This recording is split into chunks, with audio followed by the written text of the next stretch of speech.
antara liukan sawah dan teduhnya bukit, bersemayam sesuatu yang hanya bisa dirasa, bukan dilihat. Tanah Ulayat. Warisan yang tak tertulis tapi hidup dalam setiap detak budaya Minangkabau. Di Nagari Sungayang dan Nagari Sikabu-Kabu Tanjung Haro Padang Panjang, Tanah Ulayat dulunya hanya dikenal sebagai milik kaum, dijaga oleh Bundo Kanduang, dibagi menurut adat dan diwariskan dari generasi ke generasi.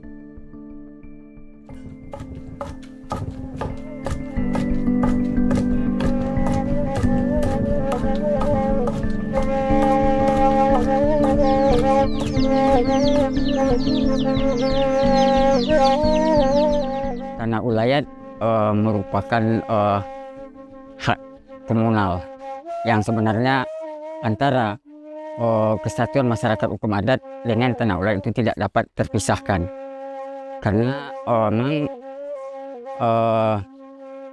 Ulayat merupakan simbol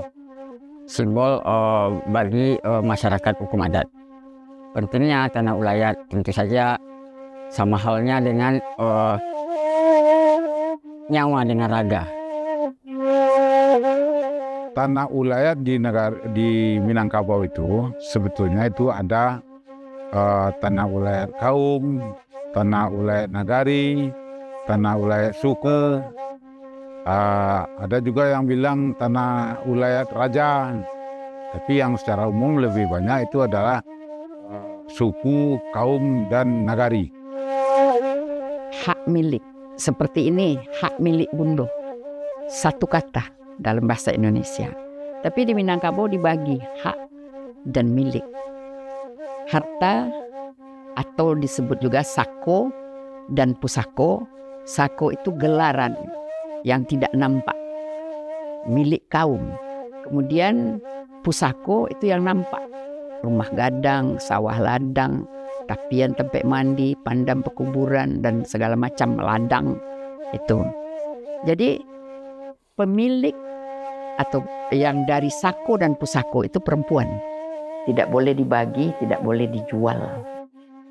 Itu dasarnya karena nenek moyang orang Minang itu dulu sudah punya pikiran bahwa bumi Allah ini tidak pernah bertambah luasnya. Nah, sementara anak cucunya terus berkembang. Dan untuk itu dia berpikiran dalam konsepnya membuat aturan itu, semiskin-miskin anaknya, cucunya nanti masih punya sebidang tanah untuk tempat mendirikan rumah dan sepiring sawah untuk market dia. Yang menjadi persoalan di dalam masyarakat Minang itu tanah pusaka tinggi itu, atau disebut ulayat. Jadi terjadi pergeseran karena titik pandang melihat tanah ulayat itu hanya pada titik atau fokus ekonomi. Kalau fokus kita pendekatan ekonomi, itu ujung-ujungnya kan keuntungan untuk siapa? Tapi zaman bergerak dan perubahan tak selalu datang dengan pemahaman. Emang terjadi fenomena di negara kami itu penebangan pinus di rumah. Kami mencoba melaporkan kegiatan anak kemerdekaan kami menebang kayu secara masif, massal, dan ilegal. Yang kami sendiri pada waktu itu berbagai upaya sudah dilakukan, mulai dari sosialisasi, himbauan, penekanan segala macam, tapi tidak membuahkan hasil, sehingga kami mau tak mau melakukan upaya hukum. Saya menangis, kita menangis semuanya. Sebagai anak nagari tentu rasanya sebuah kerugian besar. Sehingga hari ini kondisinya dari 150 hektar lebih kurang hutan yang tadinya dipenuhi dengan hutan pinus, hari ini gundul. Ketika nanti pinus yang dibabat itu akarnya membusuk, tentu nanti akan terjadi kekosongan tanah, dan itu kita khawatirkan akan menyebabkan longsor Dan saya tidak bisa membayangkan kalau seandainya terjadi tanah longsor, siapa nanti yang akan bertanggung jawab untuk menyelesaikan sawah masyarakat yang tertimbun, yang mata pencaharian mereka itu bergantung ke sawah yang mereka kelola. Ternyata dalam hal gelar perkara, kendalanya subjek hak. Kami tidak bisa menyatakan kalau kami adalah pemilik hak atas tanah ulayat. Di dalam indise staatsrechtelijk sendiri ya, di dalam regering ya konstitusi dia Belanda itu sudah mengakui ada tanah ulayat, ada hak masyarakat komadat. Di dalam konstitusi kita juga begitu, di dalam undang-undang semua menyatakan mengakui. Tapi pertanyaannya itu seperti apa pengakuan itu dilakukan? Selama ini pengakuannya itu hanya sporadik. Pada saat orang butuh tanah, entah investor, entah negara, entah dan sebagainya, butuh tanah untuk kegiatan usahanya, maka pada saat perolehan tanah itu dia mengakui tanah ulayat, maka diganti rugi dari tanah ulayat itu. Apa yang terjadi? Yang terjadi adalah masyarakat komadat tidak lagi pernah memperoleh kembalinya ulayatnya setelah dipakai oleh pihak ketiga itu. Beralih haknya kepada pihak ketiga, didaftarkan sebagai HGU, sebagai HGB, sebagai apakai, maka habislah ulayat negara itu. Inventarisasi dari tim kami dari Andalas gitu ya, dari UNAN tahun 2021 itu di Sumatera Barat khusus untuk ulayat nagari, karena tidak pernah dicatat atas nama nagari, itu survei membuktikan nagari itu akan kehilangan ulayat nagari. Dari 543 jumlah nagari sebagai masyarakat hukum adat di Sumatera Barat, hanya 219 saja lagi, kurang dari separuh, 30% ya, yang masih punya tanah ulayat nagari berdasarkan pengakuan dari kerapatan adat nagari di masing-masing negari itu. Apakah tanahnya hilang? Enggak, tanahnya ada.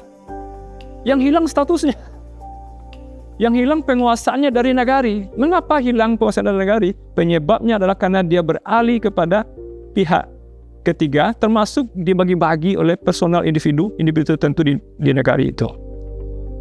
Jadi pertanyaan itu, kalau begitu, agar tanah ulayat nagari itu bisa dilindungi keberadaannya, diabadikan keberadaannya, tidak hilang statusnya, dia harus dicatat sebagai tanah ulayat nagari. Dicatat itu namanya dilayani secara administrasi pertanahan. Nah, inilah sebenarnya dasar bagi kami untuk menerima pilot project. Harapannya sederhana saja, agar kami bisa mempertahankan tanah ulayat masyarakat adat itu dari orang-orang yang ingin merusak atau ingin mengganggu tanah ulayat itu. Dan hari ini alhamdulillah dengan sertifikat yang dikeluarkan atas nama kelembagaan adat, tentu ini adalah dasar yang kuat bagi masyarakat untuk mempertahankan tanah ulayat yang sudah kita miliki sejak ratusan tahun yang lalu.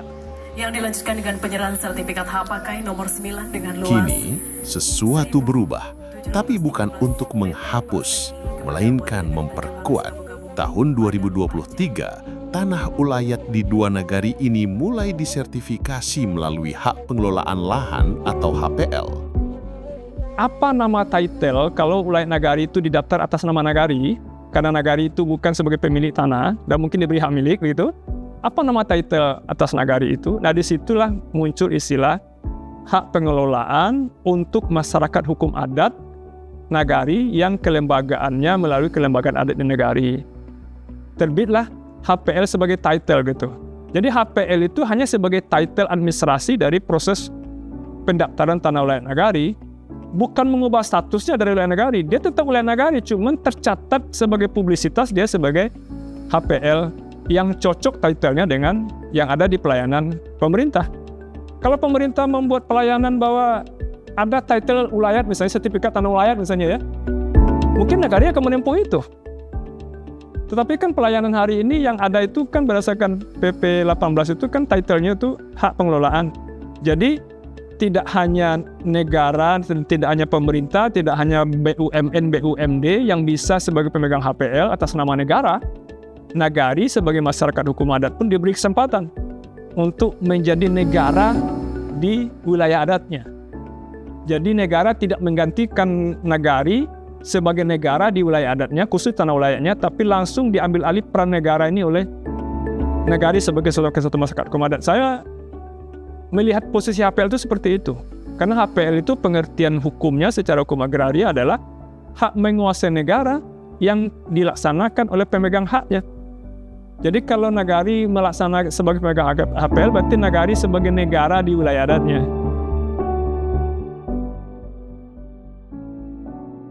Inilah bentuk perlindungan hukum.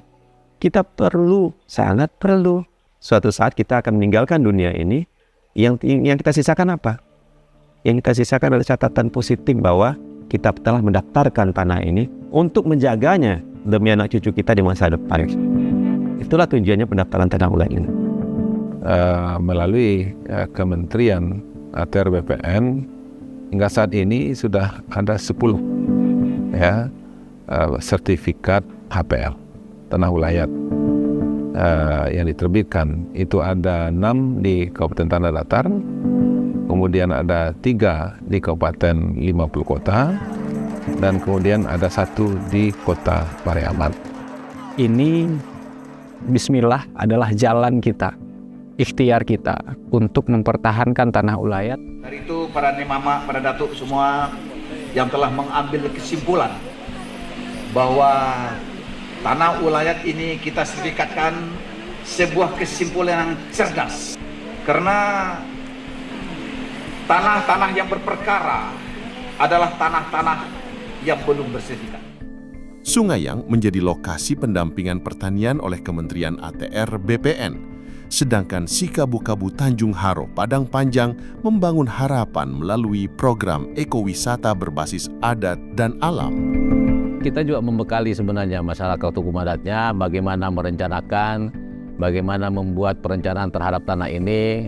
Tanah ini tata ruangnya bisa untuk apa? Apakah bisa untuk pertanian, bisa untuk perumahan, bisa untuk pariwisata. Jadi itu sebenarnya kita mendampingi juga sampai di situ. Jadi pasca penerbitan hak HPL, hak ulayatnya itu pun sebenarnya kita dampingin terus gitu.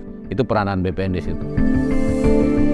Dan kita sepakat untuk mengelola hutan pinus yang masih tersisa tadi, yang masih tersisa sekitar 10% itu, dan hari ini kita manfaatkan untuk membangun unit usaha dari BUMDes kita atau BUMNAK, Badan Usaha Milik Nagari.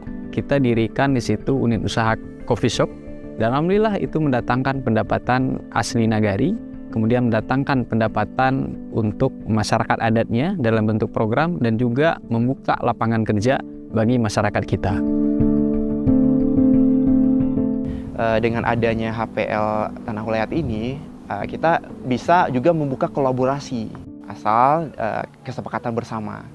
Apakah itu baik itu nenek mama, pemerintah adat, pemerintah nagari, pemuda-pemudi, dan juga lembaga-lembaga yang terlibat di dalamnya gitu. Memberikan pemasukan yang lebih besar terhadap nagari atau desa ini, seperti itu. Nah, buktinya dengan adanya Volka seperti ini, tanpa merusak hutan, tanpa merusak lingkungan, kita bisa menghasilkan. Dalam 2 tahun kita udah BEP, kita udah memberi lapangan pekerjaan kepada masyarakat, dan juga kita udah ikut serta lomba juga ke sana ke sini, alhamdulillah dapat juara seperti itu.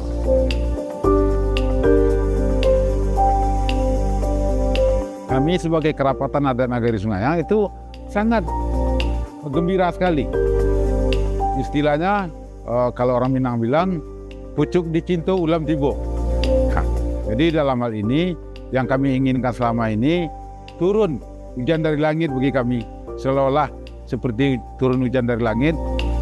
Di situ clear lah, bisa kami melakukan pendataan tanah kami sesuai dengan prosedur, melakukan pengisian daftar isian untuk pendaftaran, kemudian melakukan pengukuran di lapangan yang langsung didampingi oleh masyarakat. Selesai melakukan pengukuran sekitar 2 bulan, kalau tidak salah paling lama, sudah clear sertifikat kami. Jadi kebetulan sertifikat kami tersebut langsung diserahkan oleh Kementerian atau Menteri ATR BPN waktu itu ke lapangan di lokasi kita punya APL gitu. Apakah sertifikasi tanah ulayat adalah jawaban atas persoalan agraria? Tidak semua sepakat. Ada yang khawatir tentang campur tangan negara. Ada pula yang menolak atas nama kedaulatan adat. Namun di ranah Minang, suara-suara ini mencoba berdampingan. Di tingkat masyarakat, saya pikir mungkin sosialisasinya. Sosialisasi apa itu sesungguhnya title HPL itu, lalu apa implikasi dari keberadaan HPL itu, apakah ini akan menghilangkan ulayatnya, atau akan mengurangi kewenangannya, atau akan merugikan jangka panjang, atau akan membebani pajak-pajak dan sebagainya. Itu sosialisasinya kurang gitu ya. Saya meyakini kalau sosialisasinya tuntas, kelompok yang masyarakat tadi itu yang objektif ya, yang tidak punya kepentingan politis dan kepentingan pragmatis tadi itu akan bisa pelan-pelan akan disampaikan sambil dibuktikan sambil jalan oleh nagari yang sudah melaksanakan itu, bahwa apa yang dikhawatirkan selama ini oleh masyarakat itu tidak terbukti. Kalau Bundo mengharapkan tentu tidak mungkin hukum adat aja. Tapi ada keselarasan kedua-duanya. Jadi mereka kedua hukum itu tidak saling meniadakan, tidak saling merugikan. Itu yang harus dicari solusinya. Gimana sehingga aturan adat ini tidak terlecehkan dan hukum positif negara juga tidak terlecehkan. Sebab bagaimanapun sebagai warga negara Indonesia itu tidak boleh juga kita melanggar. Tapi sebagai warga yang sudah ada sebelum Indonesia ini ada, tentu tidak boleh juga dilecehkan. Bundo Kanduang tetap memegang kendali pusako. Tokoh adat tetap menjadi penjaga batas dan negara hadir, bukan mengambil, tapi mengakui dan mendampingi. Itulah bentuk perlindungan. Jadi ini opsional lagi, tidak ada paksa, negara tidak akan mengambil alih. Mau didaftar silahkan, tapi kita memberikan saran lebih baik terjaga daripada nanti belakang hari kita nggak tahu. Yang ada sekarang mungkin punya niat baik untuk menjaga. Anak cucu kita tidak tahu apa yang akan terjadi di masa depan. Negara mengakui hak wilayah sepanjang eksistensinya masih ada. Di mana di situ kita sudah mencoba bagaimana supaya eksistensi masyarakat hukum adat dan tanah ulayatnya itu diakui. Dengan terdaftarnya tanah-tanah masyarakat hukum adat ini, tanah ulayat masyarakat hukum adat ini akan memberikan dampak ekonomi yang bagus untuk masyarakat hukum adatnya. Kenapa? Karena tanah-tanah itu benar-benar bisa dimanfaatkan, bisa dikerjasamakan, dan bisa lebih produktif. Di antara adat dan hukum negara, ada harapan yang tumbuh. Di tanah ulayat ranah Minang, kami tidak sedang kehilangan jati diri. Kami sedang merawatnya agar tak sekedar menjadi cerita, tapi tetap jadi kehidupan. Sebenarnya orang Minang ini tidak sulit kalau menurut Bundo. Tapi masuk akal. Dan mereka meyakini itu tidak merugikan mereka. Tanah ulayat itu memang betul-betul dapat dimanfaatkan oleh masyarakat Minang. Terutama tentu perempuan yang menjadi punca dari sistem kekerabatan matrilineal Minangkabau itu. Awak mendapat, orang jangan kehilang. Nah, kalau kini kan banyak pengusaha-pengusaha, investor mendapat tapi orang Minang kehilangan. Tidak dapat apa-apa, dapat cuma menonton aja.